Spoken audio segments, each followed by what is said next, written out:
Nang gabing iyon, ang tila mapayapang maliit na bayan sa kanayunan ay napuno ng maligaya na musika.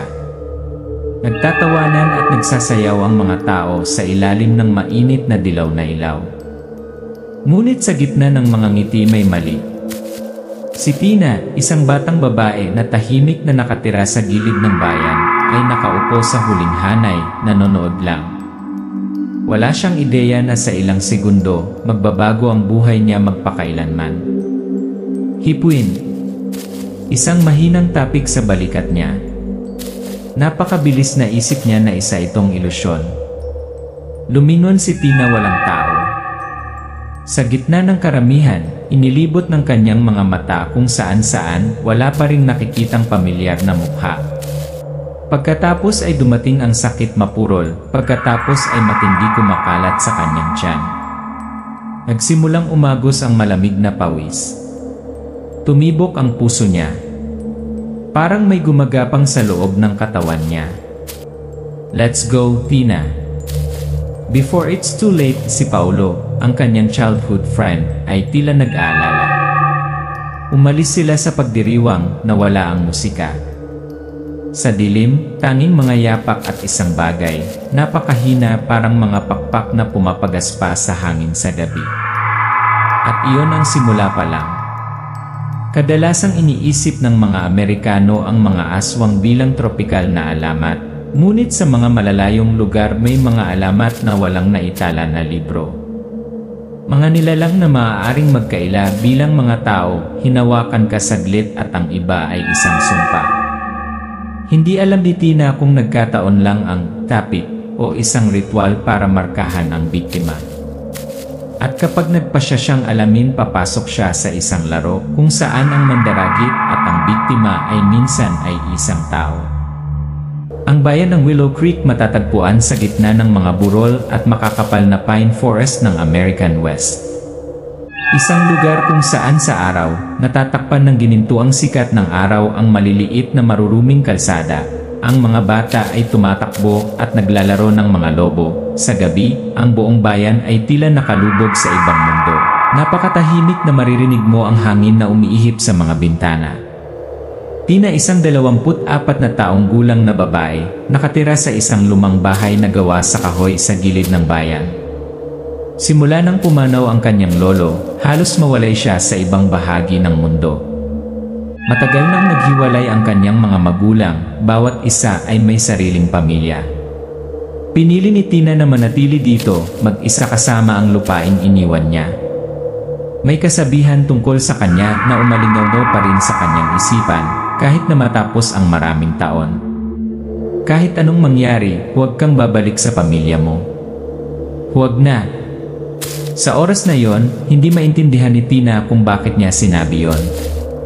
Ngunit habang tumatanda siya, lalo niyang naramdaman na ang mga salita nito ay higit na isang babala kaysa payo. The town's Fall Festival. Ang Willow Creek ay mas maliwanag kaysa dati ngayong gabi. Ang Fall Festival, ang tanging pagkakataon na nagsama-sama ang buong bayan, sumasayaw, at nagdiwang sa ilalim ng mga ilaw na nakasabit sa Main Street. Umupo si Tina sa likod na hanay, kung saan ang dilim nakatingin lang. Hindi niya gusto ang maraming tao, ngunit pumunta pa rin siya upang makita ang mga pamilyar na mukha ng bayan. Tapos nangyari. Isang mahinang tapik sa balikat niya. Mabilis. Kaya mabilis. Sapat na para maramdaman niya ito, ngunit nang lumingon siya, walang tao. Mga mukha lang na dumadaan, malabo ng liwanag ng parol. May problema ba, Tina? Lumapit si Paulo, ang kanyang childhood friend. Hindi. Baka nagkamali ako, sabi ni Tina, ngunit ang kamay niya ay nasa tiyan niya. Isang kakaibang sakit ang naninikip sa loob niya.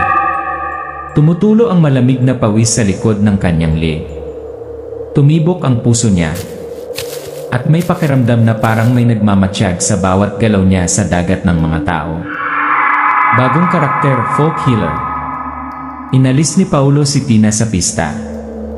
Naglakad sila sa mga tiwangwang na kalye, patungo sa bahay ni Tita May, isang katutubong folk healer na nakatulong sa maraming tao sa bayan noong nabigo ang modernong medisina.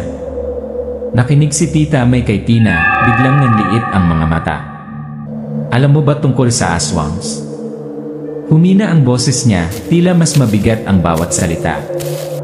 Mahina na tumawa si Paulo, hindi ba't ang mga kwentong iyon mula sa buong Pasipiko? Umiling siya. Hindi isang fairy tale. Maaari silang maging kahit saan kabilang dito.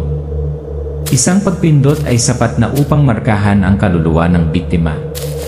Pagkatapos ilang sandali lang, babalik sila para makuha ang gusto nila.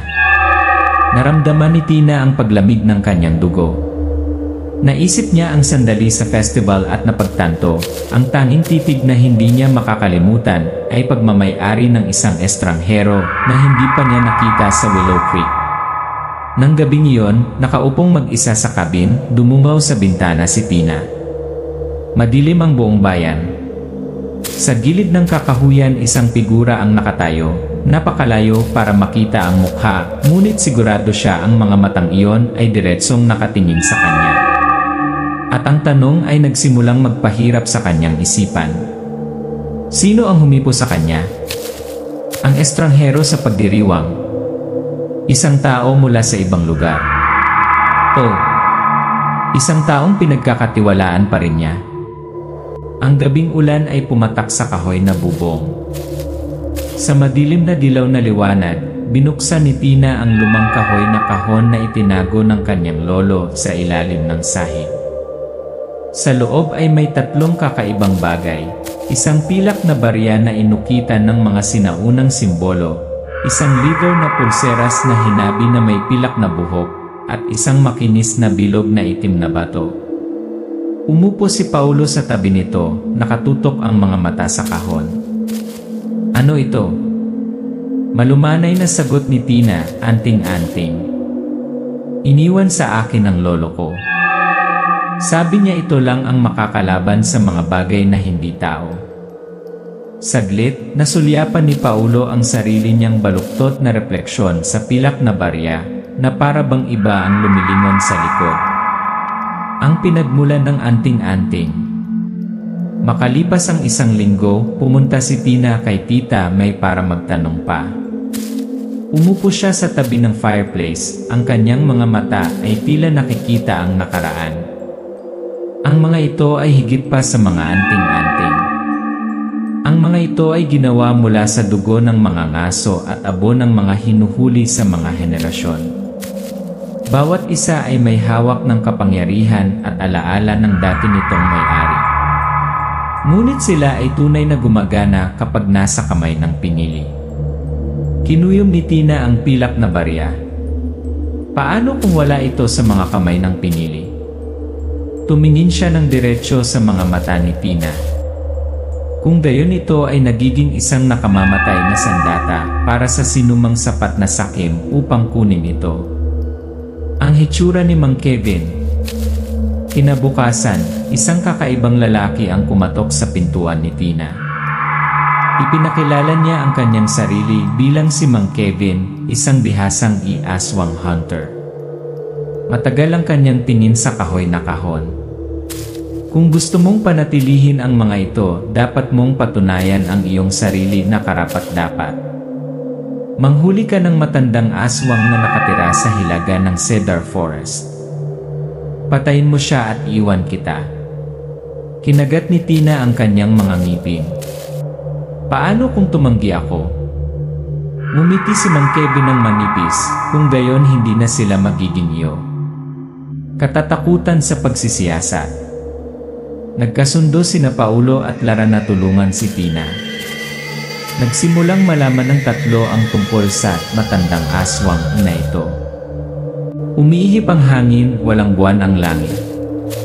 Nilamon ng dilim ang daan patungo sa Cedar Forest. Sina Tina, Paulo, at Lara ay lubos na armado, hindi ng mga makabagong sandata, ngunit may mga katutubong sandata, sariwang bawang na nakasabit ng pabilog, mga supot ng asin para sa pagkalat, makintab na pilak na bakal na punyal, at lalo na ang pana buntot ng pagi, isang busog na gawa sa buntot ng stingray, na ayon sa alamat ay magpapasigaw hanggang mamatay ang aswang. Nagkaroon din ng night vision si Paulo at ilang preset war traps. Pinanatili ni Lara ang mga hand signal na kanilang pinagpraktisan. Walang salita, mga mata at senyales lang. Sa pamamagitan ng infrared scope, nakita ni Tina ang isang malaking apoy sa gitna ng clearing. Nakagapos ang mga teenager sa kanilang paligid, natatakpan ng basahan ang kanilang mga bibig, nalalaki ang mga mata sa takot. Sa malapit, ang mga anino ng matataas at manipis na mga nilalang na may mahabang pakpak na parang paniki ay pumapagaspas. Sa platapormang bato, isang matandang babae na may pilak na buhok ang bumubulong-bulong sa isang sinaunang wika na may hawak na isang seremonyal na kutsilyo sa kanyang kamay. Dumaloy ang dugo mula sa isang mangkok sa siwang ng bato, madilim na pula. Sumenya si Paulo, maghiwalay kayo. Si Lara ay umikot sa kanan, si Tina ay nakasara mula sa kaliwa, si Paulo sa likod bilang panakip. Nagkalat si Lara ng asin ng pabilog para harangin ang pag-atras ng aswang. Tahimik na lumapit si Tina, si punyal sa kamay. Isang dagundong ang bumalot sa gabi na mataan ng isang aswang si Lara. Agad namang nagpaputok si Paulo ng pana buntot ng pag-iaraw. Slow motion, napunit ang araw sa buong gabi, diretso sa dibdib ng halimaw. Ito ay sumigaw, nahulog, ang mga pakpak ay kumikibot. Tina she lunged forward, thrusting punyal into another one, lumingon para iwasan ang mga kuko nito. Marahas na yumanig ang kamera, umalingaw-ngaw malapit sa tenga ng mga manonood ang kanyang hinga. Ang masangsang na amoy ng bawang at asin na may halong makapal at madugong amoy. Ang tunog ng trap snapping crack. Umalingaw-ngaw, isang aswang ang hinugot sa lupa, nakalawit. Plot twist, na bunyag ang katotohanan. Lumapit si Tina sa entabladong bato, handang tapusin ang matandang aswang, gaya ng utos ni Mang Kevin. Ngunit nang tumama ang ilaw ng apoy sa kanyang mukha, natigilan si Tina. Ang mga mata ay hindi duguan, walang pangil, isang matandang tingin lamang. Hindi ako aswang. Nagsinungaling si Mang Kevin, ginawa niya akong ritual para pagtakpan ang krimen niya. Bulong niya. Mula sa dilim, lumabas si Mang Kevin na may hawak na baril. Huli na ang lahat, Tina. Patayin mo siya o mawawala sa iyo ang lahat. Sumigaw si Paulo, siya ang kidnapper. Pinatay niya ang mga bata at gumawa ng mga kwento tungkol sa aswang na dapat sisihin. Nang matapos magsalita si Paulo, hinila na ni Mang Kevin ang gatilyo. Nagawa ni Lara na magtapon ng isang bag ng asin sa kanyang mga mata. Umalingaw-ngaw sa buong kagubatan ang galit na hiyawan. Magulo ang labanan. Sinaksak ni Tina ang punyal sa balikat ni Mang Kevin at siya ay natisod. Ang natitirang mga aswang na nasa ilalim ng kanyang kontrol ay naghiwa-hiwalay habang nagugulo ang ritual. Pinutol ni Paulo ang lubid at iniligtas ang mga binatilyo. Tinutulungan ni Lara ang matandang aswang na talagang biktima ng manipulasyon. Ang tunog ng mga sirena ng pulis ay nawala sa malayo, ngunit alam ni Tina na hindi pa tapos ang kwento. Sa pag-alis ng grupo sa kagubatan, nakita ni Tina ang isa sa mga nasagip na binatilyo bahagyang nakapikit. Lumingon siya upang tumingin sa kanya, at sa kanyang mga mata isang flash ng pula ang kumikislap sa kanyang mga pupil. Nanginginig siya. Marahil ang tapik na iyon ay simula pa lamang ng isang bagong yugto ng pangangaso. Tumungo sila sa pinangyarihan ng pinakabagong pagkawala, isang tiwangwang na bahagi ng kagubatan, kung saan ang dugo ang sapatos na lamang ng isang 16 na taong gulang na batang lalaki ang nananatili. Si Paulo ay nagwawalis ng kanyang flashlight sa paligid. Nahuhuli ng liwanag ang isang puno ng kahoy na may malalim na marka ng kuko. Pinulot ni Lara ang isang mahaba, kulay pilak na puting hibla ng buhok na may bahid ng tuyong dugo. Sinundan nila ang landas, binisita ang mga pamilya ng mga biktima, nakarinig ng mga bulungan na kwento ng lumilipad na mga anino, mga katok sa pinto sa hating gabi, at ang baho ng dugo na dumadaloy sa bawat siwang ng pinto. Ang lahat ng ito ay humantong sa isang nakakatakot na konklusyon: ang mga pagkawala ay hindi gawa ng isang tao lamang. Sa pagbabalik, mabigat ang kapaligiran sa grupo. Nagsimulang maghinala si Tina kay Lara. Paano niya nalaman ang tungkol sa mga operasyon ng aswang? At si Paulo, bakit nanginginig ang mga mata niya sa tuwing binabanggit niya si Mang Kevin? Sa isang maigting na pag-uusap, sinabi ni Lara, hindi lahat ng manggagamot ay mabubuting tao, Tina. Ang iba ay mga aswang o mga katuwang. Ang mga salita ay parang kutsilyo.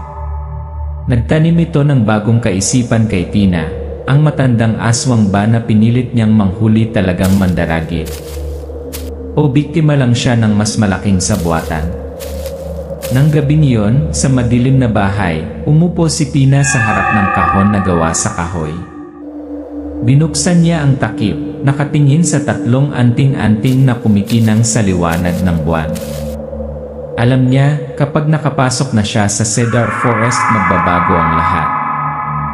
Sa labas, sumisipol ang hangin sa mga puno.